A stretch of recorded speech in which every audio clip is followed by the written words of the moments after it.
My guest is Bubba Watson, two-time Masters champion, author of the new book, Up and Down, Victories in the Course of Life. It's available on Amazon.com and bookstores everywhere. Bubba is 14th on the all-time career earnings list for pro golfers. You can follow him on Twitter and Instagram at Bubba Watson. Bubba, you recently celebrated a birthday. Happy birthday. No, thank you so much, man. So let's start with your book. Just fantastic. I couldn't put it down. I love books that are honest and candid. You know, some people write books and they want to put a fairy tale story to their life. And while yours is a wonderful life, you also are very open and honest about your struggles with mental health and, adopting kids and marriage and all of these things. Let's start with, why did you write a book now? Why was now the time to write a book? There's a couple of reasons. And so I didn't want to write a book about golf. Like, that's just like kind of what you said. That's no fun. And so when the pandemic happened, I literally just came out of what I call my darkest hour, rock bottom, right? First chapter of the book. And so it started, give or take, it started years ago, but 15, 16, and 17 were the years that were like, I kept going down. And so now I'm come out of it, 18, I come out of it, 19. And so now the pandemic happens and we don't know what's going on with the world. We don't know what's happening. We just know that businesses and sports and everything started shutting down. And sitting around the house, I said, man, maybe it's time to write a book. Maybe it's time to do it. And it's not really about golf. It's not about this, but it's about my struggles. Maybe we can inspire somebody. And for me, it was a freeing moment. You know, the freeing moment was in 17 when I went to my wife and told her all my issues, everything that's going on in my head. And so now I get to share that. I've already shared it with my wife, my team, my family, all these people. But now I want to give it to the world, and the world to help inspire somebody. If it was one person, the book is worth it. If it's two people, man, that's a double blessing. And so for me, it was just, it was the time. It was the right timing. I had plenty of time. A lot of things were shut down. I wasn't playing golf. We didn't know where the world was going. So why not try to put it to paper? And so that's what we did. Took a while to get all the things right. It took many, many hours of on the phone. But yeah, we got it right. I read it, had to correct some things and make sure everything was right. But I wanted to share. There's nothing I need to hold back. If I can tell it to my wife, I can tell it to everybody else. And so, it's changed my life. It's freed me up. So it was. I thought it was the right time to do it. How did you come across Don Yeager? I know you said in the book you guys had discussed this for a long time. He had come to you years ago with this idea. How did Don become the person to help tell your story? So Don was one of many that have reached out about doing the book. And then, what kind of book are you writing? All these different things. And Don, his whole pitch the whole time was, I love who you are. Whatever book you want to write, let's write it. And so that was nice to hear. And that was years ago. He told me that, but I just didn't have anything really to write about. Didn't have the things that I want to write about. And then we're going through the issues. Don popped up again. And when I say Don popped up, it was us. We were like, okay, who can we get to write it? What kind of person do we want? Looked at some of Don's books and we went back to Don and said, we're going to do it ourselves. So with the process started with ourselves, then we had to get a publisher because it was me picking pages and colors and fonts. And I was like, I'm not educated in this. I can tell you my life story, but I'm not educated enough to pick out fonts. So we reached out to a publishing company, but Don he's a great man. I love who he is as a husband, as a dad, as a friend. And so, this process, our families, our relationship has grown because we spent many hours on a phone call because we didn't, obviously didn't want to meet face to face with all the stuff going on with the pandemic.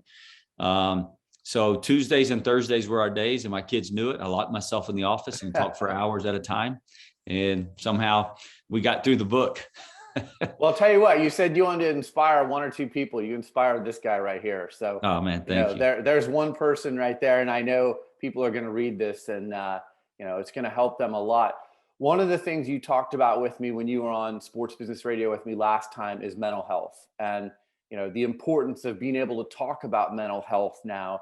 5, 10, 15 years ago, it was seen as a sign of weakness if you talked about mental health. That was one of the big takeaways from this book for me, is that you talked about your struggles with anxiety. You talked about overthinking things and kind of getting inside of your head. One of the things I loved about the book is I really felt like when I was reading it, it was your voice. Like I could be inside of your head with you when you were, whether it was second guessing a second shot or things going on with your family. But Bubba, you've become a real spokesman for talking about mental health. And I think this book is only going to put that in the spotlight more. Right. My whole thing was, I think communication is the key. And for me, my body was healthy. My blood work, all these things, my heart, but something was eating me inside.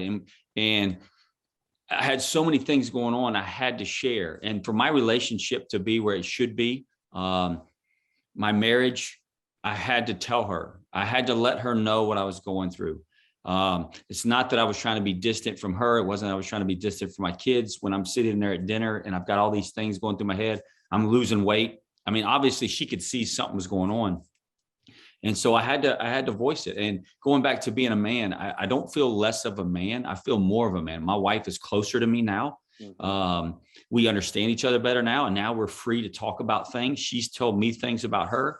And so our relationship that way, now our relationship with my close friends, my close niche of friends, we can discuss things because they got to hear all my stuff. And so, now I get to hear them because now they want to voice it, right? They feel free. They feel like they can voice it. And so, yeah, I mean, I don't feel less of a man. I feel actually more of a man because now I'm man enough to tell you I've got issues. And yeah, it's kind of like adoption years ago. You didn't tell anybody about adoption. You're like not a man if you can't have your own child. And I think we missed the boat on some of those things. And so when it comes to me, communication is the key. We have to let it out. If you hold it in, you're going to find a negative way to deal with it. Luckily for me, I hit rock bottom, but I didn't really go to alcohol or drugs or different things. I just let it eat me away, which is a negative thing too. But luckily I came out of it in a positive light. Yeah, you talked about 162 is the number in the book, and you dropped down to 162 pounds.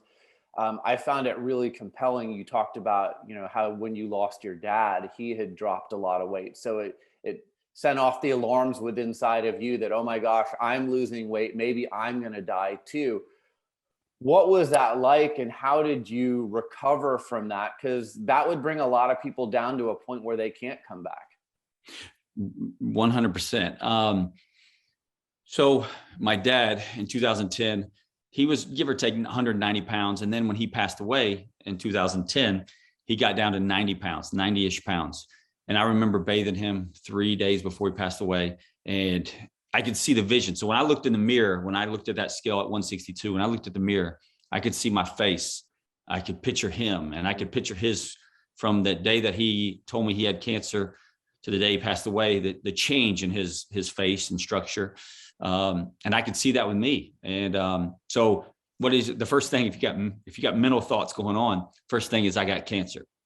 I'm matching my dad. So I go to the hospital, tell my wife, I was like, something's going on. I'm losing weight. It just keeps coming down. All the doctors said, there's nothing wrong with it. I'm like, well, there's something wrong with me. I can see it.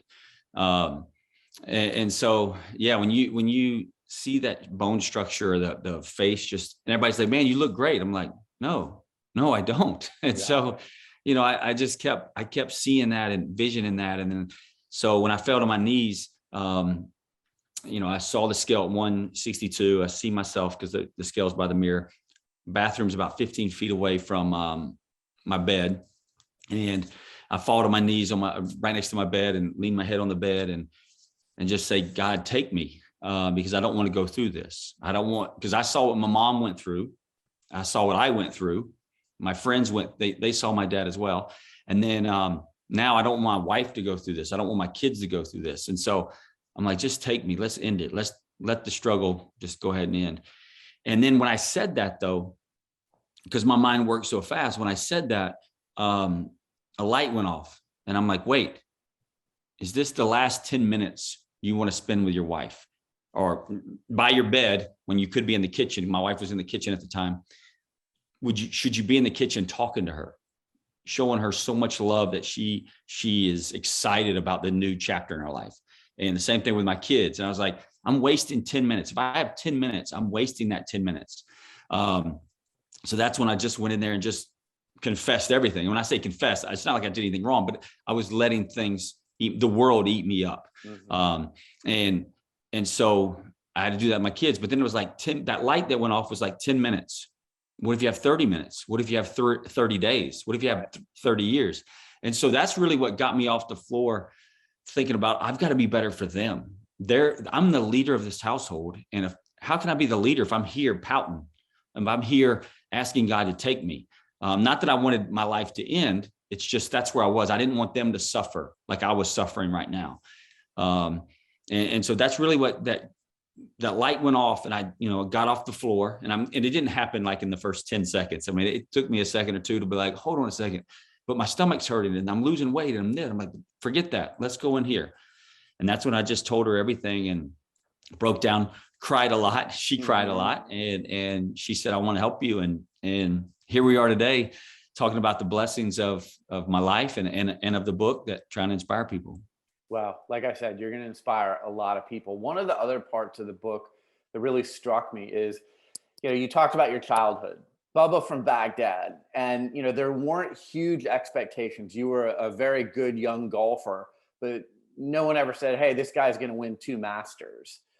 This guy's going to own a minor league baseball team. This guy's going to own a candy shop. He's going to have a lifetime deal with Ping. And then fame comes. And you win a Masters and you win a green jacket, and you're kind of thrust into that. And I think for a lot of people reading this, they could go, wow, you're going from 0 to 150 pretty quickly when you win a Masters and you get some of the fame that you had dealing with that. I thought that was a really interesting part of the book. Yeah, there's no manual to fame. Right. You know what I'm saying? Nobody knows. So as a child, my dream of making a 10-footer to win the Masters, right? And Masters is the greatest tournament on earth, and everybody knows it. There's no even a close second, right? And so that was my dream, is winning the Masters, a 10-footer as a 12-year-old, right? You're making these putts and you're like, I won the Masters. But when you actually do it, my whole dream as a kid was to win, to go home. That's it. You don't think about your sponsors. You're as a 12-year-old, you don't even know what sponsors are at 12 years old. You don't know what signing autographs is like. You don't know what 2 weeks before you win the Masters, you adopted a child. You don't, there's just things, there's no manual for this. There's no manual. I mean, there's manuals for life, but not for fame, celebrities, whatever it is. And people just start talking to you and putting you on this pedestal like you're this great human being. And no, I just hit a hook shot. It doesn't mean I'm better than anybody else. It doesn't mean I don't have mistakes. It doesn't mean I don't have issues. It just means at that moment, I won a green jacket. And don't get me wrong, that moment was a massive moment. But now the sponsors pull you, the fans pull you, your friends pull you, cousins come out of the woodwork. I didn't even know I had cousins. And so, just people come out of the woodwork, right? And it's not that they're being mean or they're being hateful. It's just they love you. You did something that they dreamed they could do. And again, you're right. It goes from, I think it went faster than 150, but it was so fast. And then I remember getting home, and in my dream as a kid, and as I'm getting on the tour, I said, I'm not going to do media. I'm going to win the Masters and I'm just going to not do media. And that's a lie, because it happened. And so I went home, even adopted my kid 2 weeks before, Caleb, 2 weeks before. I win the Masters. I get home. I said, I'm going home. I told my manager, I'm going home first. And when I get home, I had a radio station call me 48 times in a row. Oh my God. Somehow this radio station has got my number. So my manager has one goal on a Monday: change my number, make it private, change my number. So it took about 4 hours to finally get it private. And so now when I call people, it's private. But so we got it done. And, but then my wife said, hey, this is your dream. So Tuesday we were on a jet and we went to New York. So Tuesday is when I hit my media tour. Normally it's on a Monday, but I hit it on Tuesday. She gave me a day to go live my dream. And so it's fun. I mean, to see all the different golfers that have done that, wear the green jacket in New York and do the media blitz, it's fun. But again, you can't prepare for it. And I'm definitely made mistakes. Now, some people have the team around them where it looks like they got everything in a row. But as you know, and I think everybody should know by now, we all got issues and we're all trying to figure it out. That is very, very true. One of the things you talked about in the book too is a little bit of imposter syndrome after winning the first Masters. Then you win the second. And I love the part in the book where you talk about how you wear the green jacket and you go visit schools and you say to these kids, look, if I can do this, you can do this. Dream big dreams. And, you know, you embraced being a two-time Masters champion and there was no more imposter syndrome. Yeah, I was, again, it goes back to the first part. Again, it's all these thoughts in my head that are leading. I take the negative out of everything. I've learned that about myself, but, you know, when you think about Bubba from Baghdad, when you think about no lessons, when you think about my family's income, you think about all these things growing up and my grades weren't very good. I was focused on golf. I was focused on sports and people said you weren't going to make it and all these things. And then I win the Masters, right? In 2012. So I was embarrassed. I was like, wait, why am I winning? Why aren't these great players that I look up to winning? Why isn't all these things happening? And why me?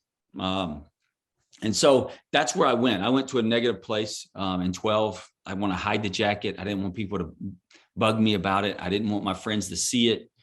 I just put it in my closet and hid it from everybody. And so, but then, you know, when you come out of that low point of thinking about all the negative things and trying to finally get rest at the end of the year in 2012, you know, you come out of that and now you're hungry for more personally, not for the world, but for me personally. So when I won in 14, that proved to myself, I do belong. That proved to myself that I wouldn't say worthy of the jacket because that's not the right word. I would say that I'm not an imposter. It wasn't a fluke.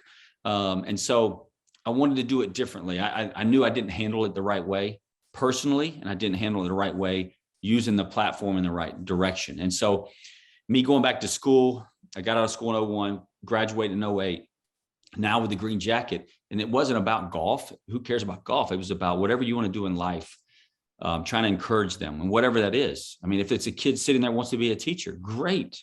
Be the best teacher you can be. If I can make it from Bubba from Baghdad with no lessons, then think about your education and what you can do to change the world way better than I can.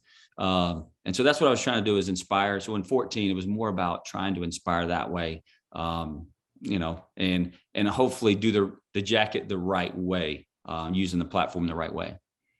The other part of the book that really struck me is I took it as a little bit of an apology and a thank you to your caddy, Teddy, and the relationship that you guys have had, and that he's been with you for a long time, more than a lot of caddies are with the person that they're pulling the bag for.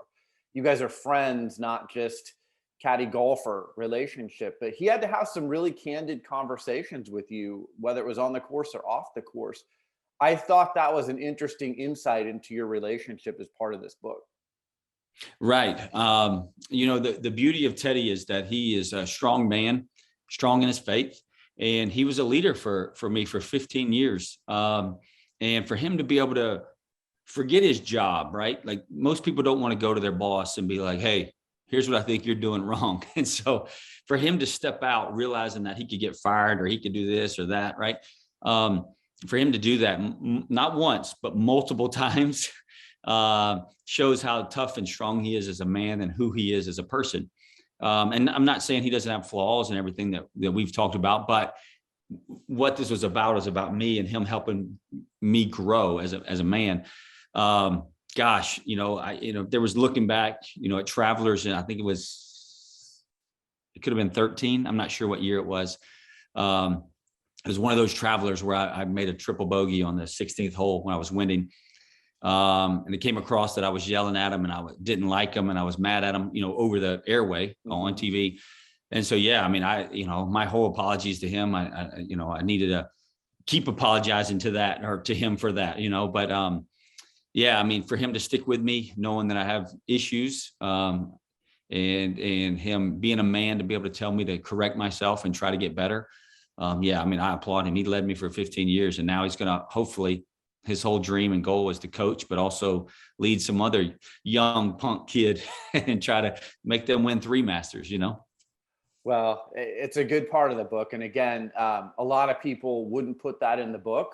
They would just like leave that private and wouldn't address it. So I applaud you for putting it in the book. Another strong person in your wife, as you mentioned earlier, is your wife, Angie. And, you know, she's a former athlete, you know, understands what it's like to be an elite athlete, but the journey of getting married and then adopting, that was an interesting part of this book as well.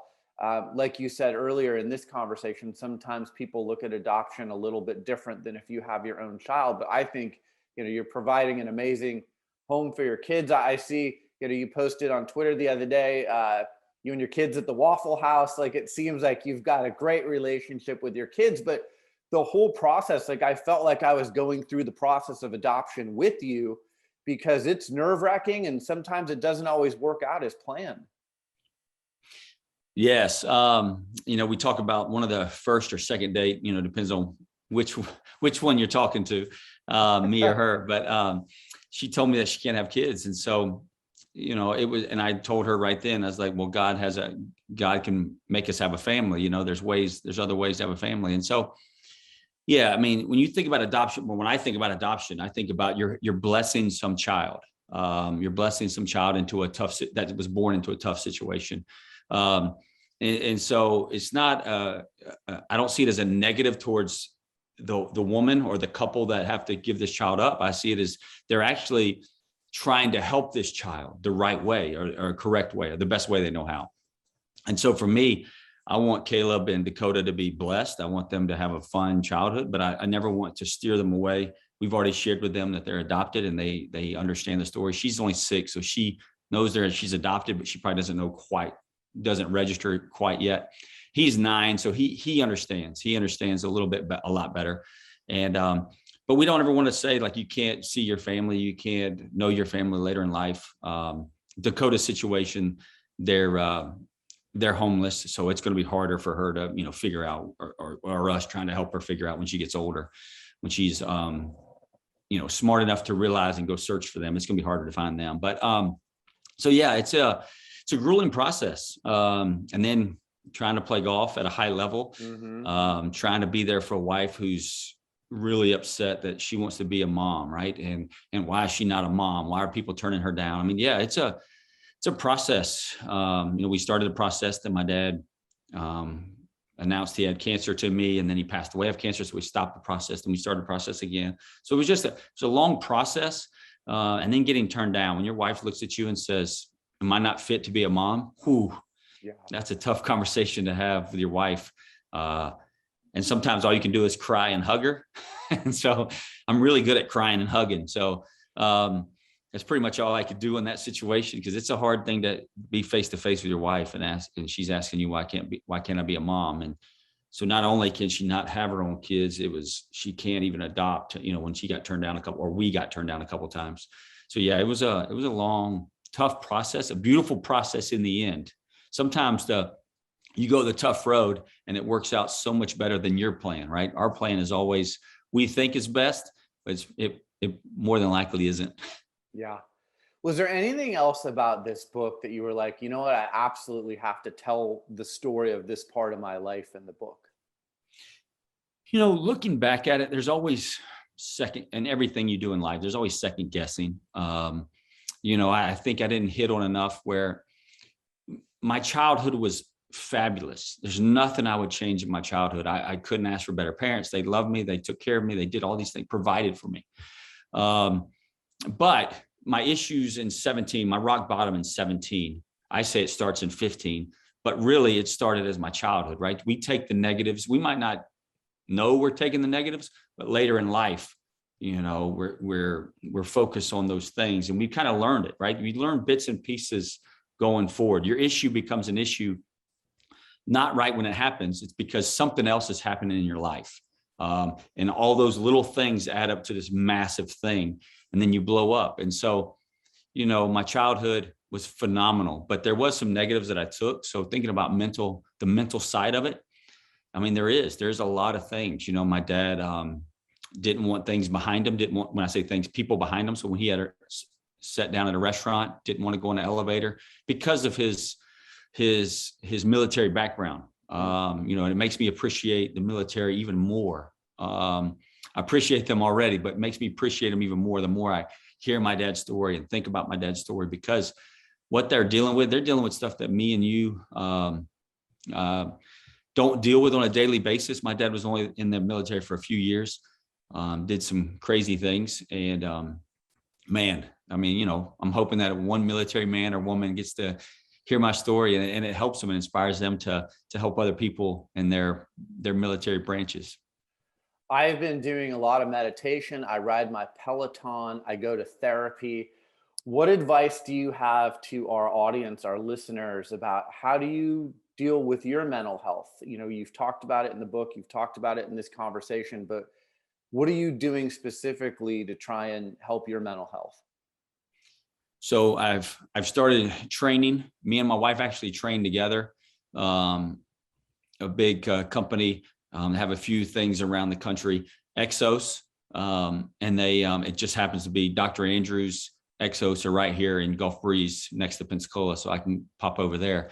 We train together, just more time with my wife, and then training. So working out, like you said, with the Peloton, it gets your body juices flowing the right way. Eating better, hydration is another key. So sleep and hydration are my two main things. I have water nonstop with me. I try to always stay hydrated and try to get to sleep. Sleep is really, really important for development of your body and relaxing your body, recovery, all those things. And then you said therapy. For me, yes. And it would be, I do have therapy, but I don't pay that person, and they actually can talk to other people about it. I talk to my wife, I talk to my friends. You have to communicate. So communication, sleep, and hydration, and training. So there's that's 4 steps. Do my quick math. That's what I'm focused on. And that's helped me. And with all those things are coming together, you know, I can tackle my 2 kids yelling at me. I can tackle when I let my wife down. I can tackle different things better, not perfectly, but better, going forward. And that's the whole key for me. So if I was talking to anybody, those are the kind of the things I would look at in their life to see where they can improve those areas.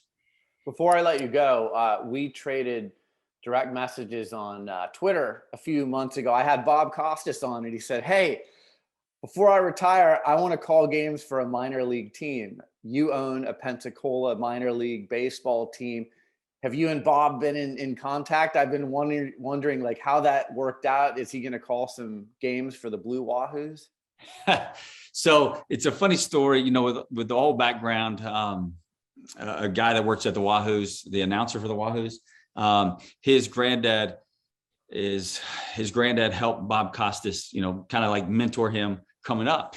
And again, I didn't think about that when we reached out on social media, and then it started coming out because then the Wahoos people saw it that we were doing this, and then we called them and talked to them about it. But yeah, so Bob, long story short, Bob has reached out, talked to him personally on the phone. He made a call to the Wahoos and everything, and so he said his life is obviously all of our lives are chaotic and there's things we got to do. But he said if he does it and he wants to do it, he would love to do it, and he would definitely do it because of the history of the families and the different people that now are with the Wahoos, his mentorship back in the day. So yeah, he said he would love to do it, and just the timing needs to be right. And the timing, you know, he's busy, there's things going on, but yeah, he said he definitely would love to do it, and he really wants to do it. It's not like this is not just something he just threw out there. I mean, he actually thinks it would be the greatest thing ever to do. That is fantastic. That makes me very happy. And, you know, I think just the story you told, it would be fitting if he called a Blue Wahoos game. Bubba Watson, author of the new book, Up and Down, Victories and Struggles in the Course of Life. The book is available at Amazon.com and bookstores everywhere. follow Bubba on Instagram and Twitter at Bubba Watson. Bubba, look, you're one of my favorites, man. And I'm really pleased with how your book turned out. I think you did a great job. I think you're going to inspire a lot of people. You certainly inspired me. And I wish you a happy holiday season and nothing but success. Yeah. Thank you, man. Thanks for having me, man. Enjoyed it. Thanks for everything.